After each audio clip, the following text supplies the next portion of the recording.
9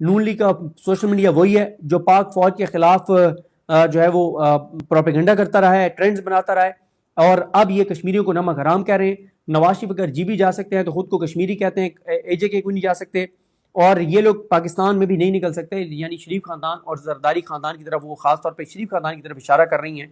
تو یہ ساری چیزیں ہو جاتی ہیں۔ اس کے بعد آپ پی ٹی آئی اور تحریک تحفظ پاکستان کے لوگ، جو لوگ انگیجڈ ہیں، جو لوگ بات چیت کر رہے ہیں، ان کا میں اس سب سے پہلے آپ کو بتا چکا ہوں کہ وہ یہ کلیم کرتے ہیں کہ بجٹ کے بعد چیزیں چینج ہونا شروع ہو جائیں گی، اور وہ یہ دعویٰ کرتے ہیں کہ کوئی 3-4 مہینوں کے اندر اندر چیزیں بالکل کسی اور طرف چلی جائیں گی، یہ ان کا دعویٰ ہے۔ اور پھر ہم انہیں ہمیشہ یہ کہتے ہیں کہ پچھلے 4 سال میں جب جب یہ بات ہوئی ہے تو ٹرک کی بتی ثابت ہوئی ہے، جھوٹ، دھوکہ اور فراڈ ثابت ہوئی ہے، دھوکہ ہوا ہے، کوئی چیز آگے نہیں بڑھی۔ لیکن وہ یہ کلیم کرتے ہیں کہ نہیں، اس بار بات چیت سیریس ہے، اور اس کی وجہ یہ ہے کہ اس وقت جو اکانومی ہے وہ ہاتھ سے نکل رہی ہے۔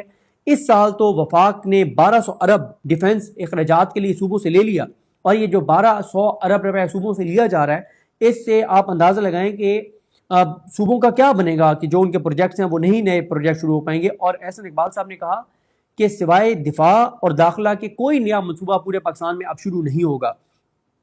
تو اگلے سال میں 2000 ارب چاہیے ہوگا، تو ہم کہاں سے لیں گے؟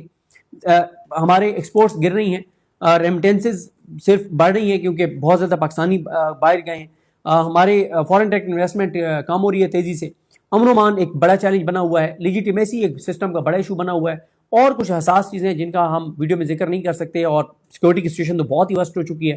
بلوچستان کے اندر آپ دیکھیں، کرم کے اندر آپ دیکھیں، کرک کے اندر آپ دیکھیں، پشاور کے مضافات میں آپ دیکھیں، ایف سی کے جوان اغوا کر کے ٹی ٹی پی والے لے گئے، وہ عدیل صاحب جو ہیں انہوں نے خبر دی، اور بی بی سی نے رپورٹ کیا، اردو نیوز نے رپورٹ کیا۔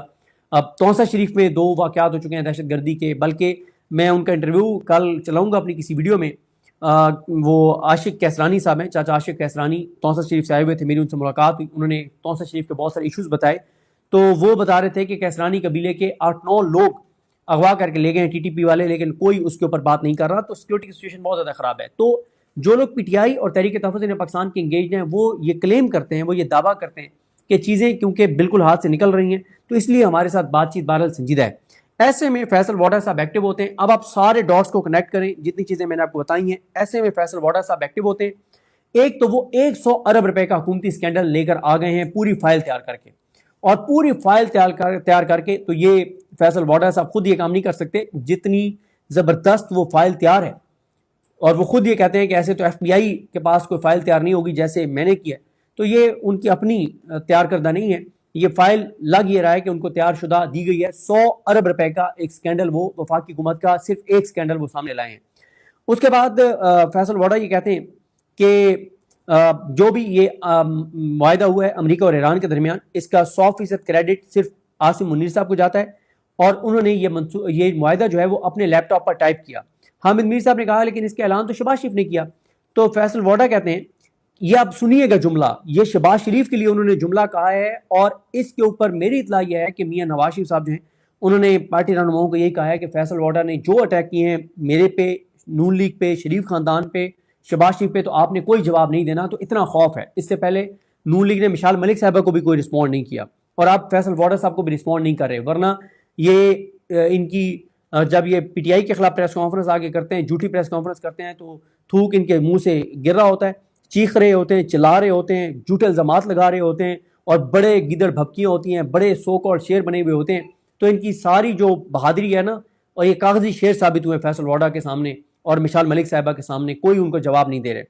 تو جب حامد میر صاحب نے کہا کہ اعلان تو شہباز شریف نے کیا اپنے ٹویٹر اکاؤنٹ پہ کہ یہ امن معاہدہ، یہ ایک معاہدہ ہو گیا ہے ایران اور امریکہ کے درمیان، تو فیصل واڈا نے کہا کہ میں جب گھر سے نکلتا ہوں تو میں فیصلہ کرتا ہوں کہ میرے ساتھ کون سا گارڈ اور کون سا ڈرائیور جائے گا، گبلو جائے گا، ببلو جائے گا، جو بھی جائے گا۔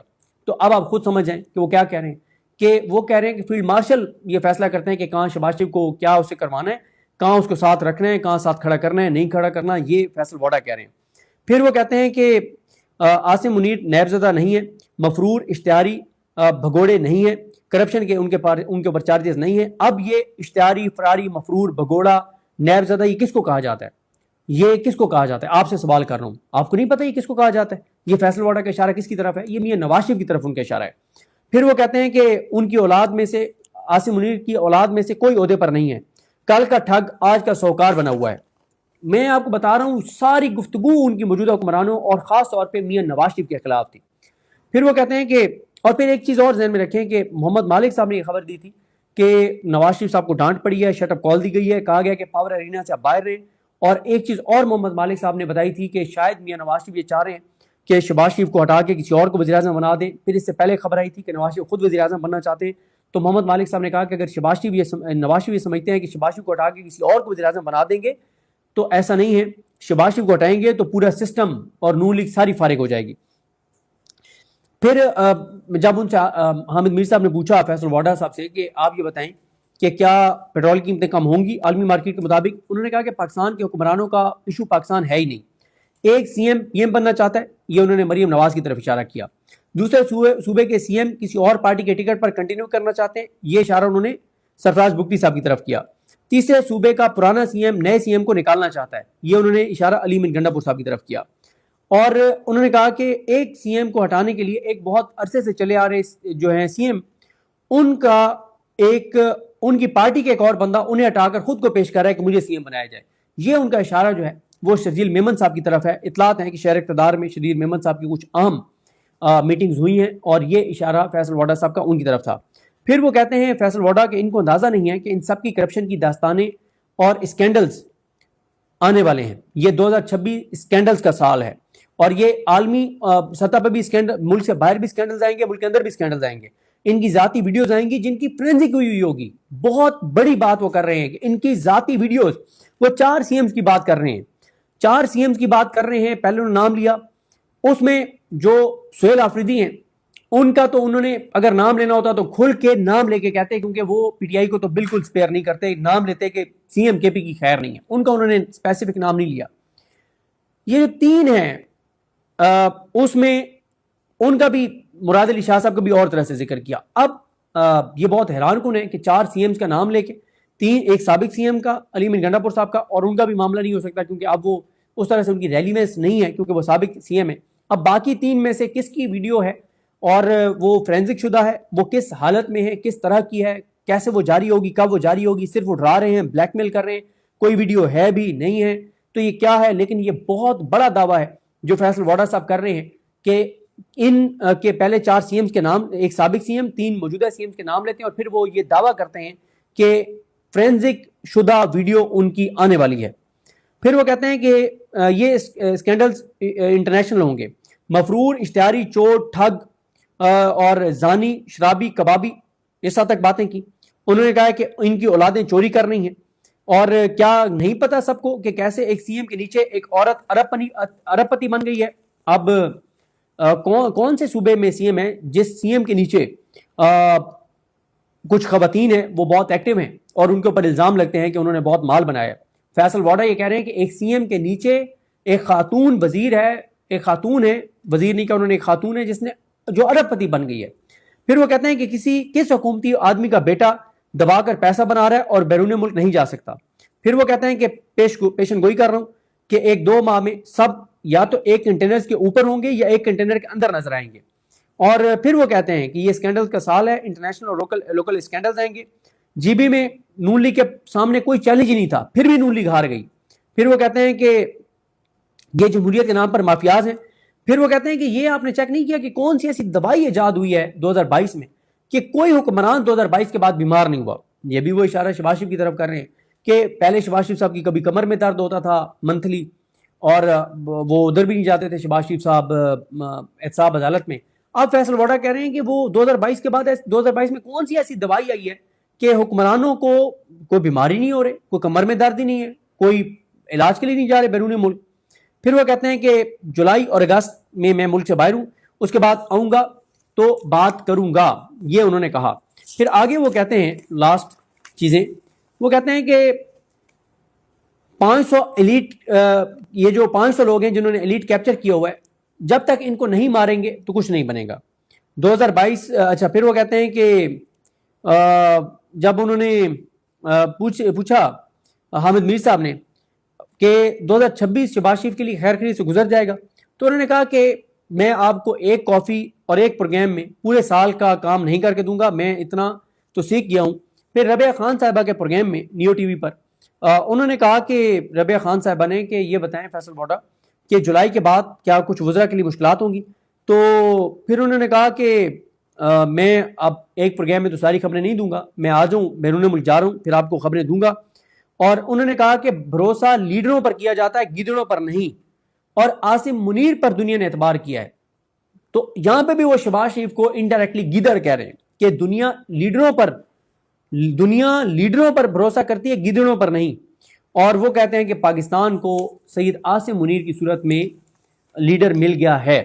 تو یہ اب مالک صاحب کی خبریں, سہیل بڑائی صاحب کا کالم, 3 کالمز, حفیظ اللہ نیازی صاحب کا کالم, نصرت جاوید صاحب کا کالم, مشال ملک صاحبہ کی گفتگو, اور اینڈ میں اب فیصل ووڈا کی یہ ساری گفتگو, یہ ساری چیزیں بتاتی ہیں کہ سب اچھا نہیں ہے. آیا کوئی چیزیں سیٹل ہو جائیں گی, کیونکہ مریم نواز صاحبہ, شہباز شریف صاحب, ان کو آسان راستہ آتا ہے. میاں نواز شریف بھی اب کافی حد تک وہ راستہ سیکھ گئے ہیں, اور وہ کرائسس جب آتا ہے تو چیزوں کو مینیج کر لیتے ہیں. کیا مریم نواز, شہباز شریف مینیج کر لیں گے چیزوں کو, اس کرائسس کو؟ اور آیا یہ چیزیں کیوں ہو رہی ہیں, کوئی چیزیں ان سے منوانی ہیں, یہ نہیں مان رہے, یا ان کو گھر بھیج کے اور وہ قومی حکومت ٹائپ کو چیز لانے کا فیصلہ ہو گیا ہے, کیا ہے؟ اور پھر ساتھ آپ ملائیں جو تحریک انصاف اور تحریک تحفظ پاکستان کے جو لوگ انگیج ہیں, وہ یہ دعویٰ کرتے ہیں کہ ہماری انگیجمنٹ بہت اچھے طریقے سے آگے بڑھ رہی ہے اور کوئی بڑا بریک تھرو ہونے والا ہے. اور وہ یہ کہتے ہیں کہ بجٹ کی منظوری کے بعد چیزیں چینج ہونا شروع ہو جائیں گی. یہ ان کا دعویٰ ہے, ہوتا ہے نہیں ہوتا یہ آنے والا وقت بتائے گا. مجھے اپنی دعا میں یاد رکھیں. اللہ کریم ہم سب کا حامی ناصر ہو. اللہ حافظ.